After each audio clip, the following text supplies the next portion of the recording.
Salam sejahtera, terima kasih karena bersama dengan saya di Nazlin Unity Channel. Kali ini ulasannya lebih panas dan menarik.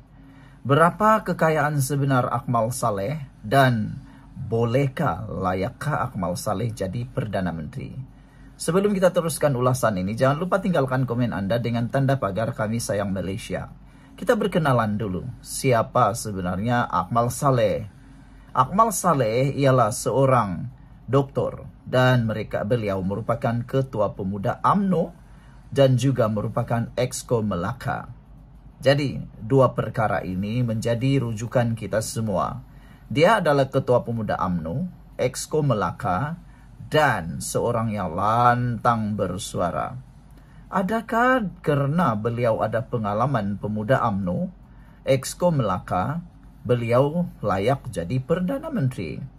Dan adakah beliau lebih hebat daripada Anwar Ibrahim?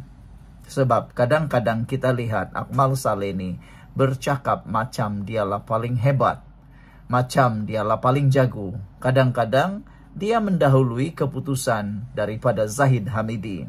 Bergaduh pula saat ini dengan Datuk Lokman Adam. Pergaduhannya siapa yang tidak tahu sampai terbawa-bawa di media sosial. Jadi sekarang ini, siapa yang rasa Akmal Saleh layak jadi Perdana Menteri? Jadi saya kongsikan dengan Anda semua. Berapakah kekayaan sebenar Dr. Akmal Saleh? Dan layakkah dia jadi Perdana Menteri? Dua soalan ini sangat panas dan penuh kontroversi. Ramai orang yang nak tahu berapa sebenarnya kekayaan Akmal Saleh kan? Oh, manalah tahu dia kaya kan? Baiklah saudara-saudara sekalian, kekayaan misteri Dr. Akmal Saleh dan bolehkah dia jadi Perdana Menteri? Salam sejahtera semua. Hari ini kita akan kupas satu nama yang kian panas dalam arena politik tanah air.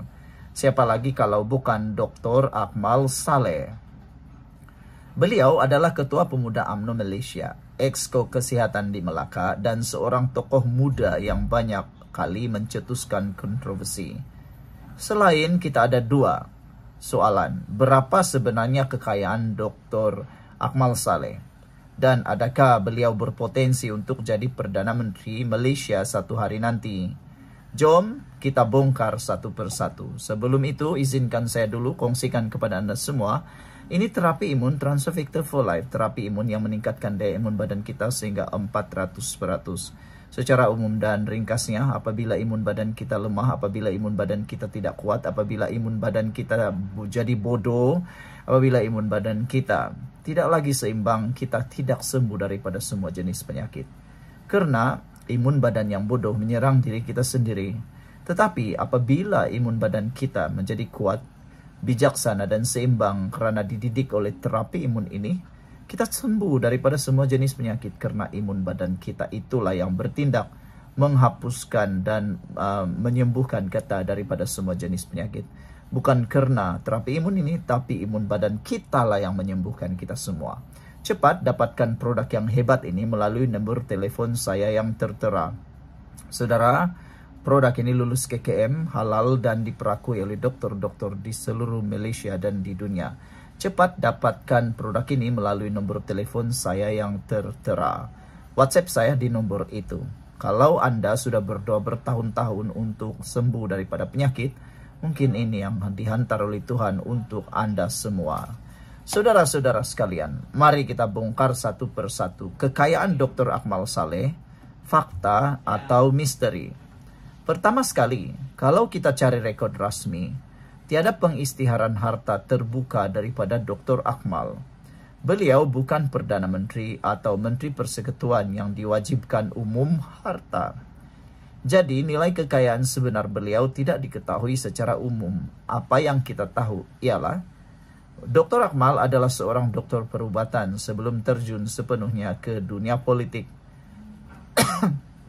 Pendapatan seorang doktor mungkin stabil, tapi bukanlah jutaan ringgit. Sebagai Exco Kerajaan Negeri Melaka, beliau menerima gaji dan allowance tetap. Tepat, tetapi sekali lagi, bukan angka luar biasa. Beliau juga Ketua Pemuda UMNO, kedudukan yang beri pengaruh besar tetapi bukan sumber kekayaan rasmi.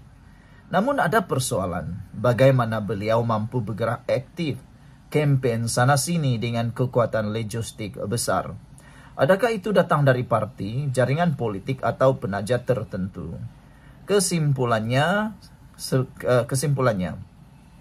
kekayaan sebenar Dr. Akmal masih misteri, tapi jelas beliau ada akses kepada sumber keuangan politik yang kukuh untuk terus kekal lantang. Karakter dan kontroversi Dr. Akmal Saleh untuk menilai seseorang berpotensi jadi Perdana Menteri, kita kena lihat gaya kepimpinan mereka. Dr. Akmal Saleh terkenal dengan kenyataan lantang dan kontroversi. Pernah mengeluarkan kenyataan yang mencetuskan keresahan awam sehingga disiasat di bawah akta hasutan dan komunikasi. Image beliau seperti pahlawan muda. Beliau coba tonjolkan diri sebagai suara berani pemuda UMNO melawan isu sensitif seperti jalur gemilang, isu perkauman dan agama.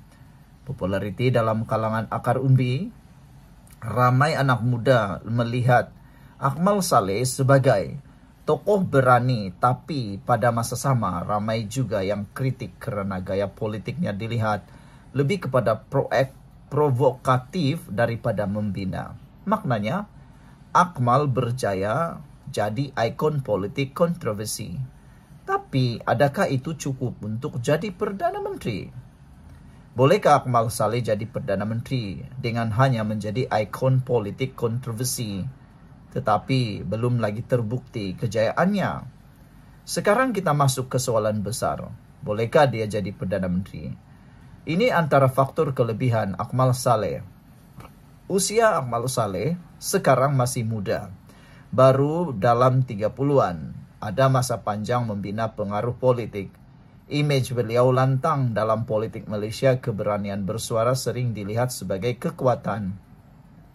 Kedudukan strategik pula ialah beliau sebagai Ketua Pemuda UMNO, beliau pegang kunci kepada jentera anak muda parti. Tetapi faktor kekurangan Akmal Saleh yang mungkin menjadi penghalang beliau ialah kontroversi dan kes undang-undang. Beliau pernah didakwa buat kenyataan yang menimbulkan keresahan. Ini boleh jadi penghalang besar bila mahu naik ke jawatan tertinggi negara. Image beliau terlalu keras. Gaya politik beliau dilihat lebih sesuai sebagai general di medan perang, bukan pemimpin kompromi yang diperlukan seorang Perdana Menteri. Struktur politik pula, UMNO sendiri sedang bergelut untuk pulih image.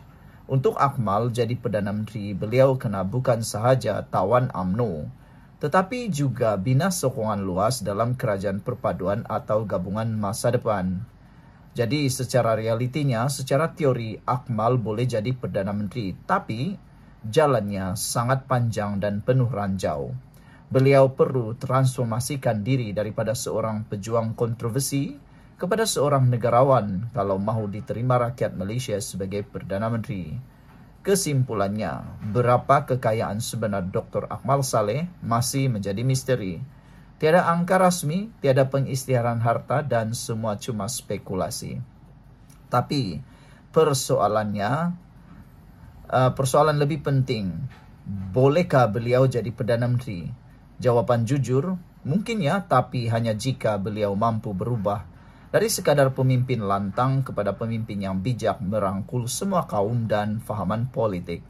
Sekarang saya nak tanya anda semua pula, adakah anda rasa Dr. Akmal Saleh berpotensi jadi Perdana Menteri Malaysia suatu hari nanti? Atau beliau akan kekal sebagai tokoh kontroversi semata-mata?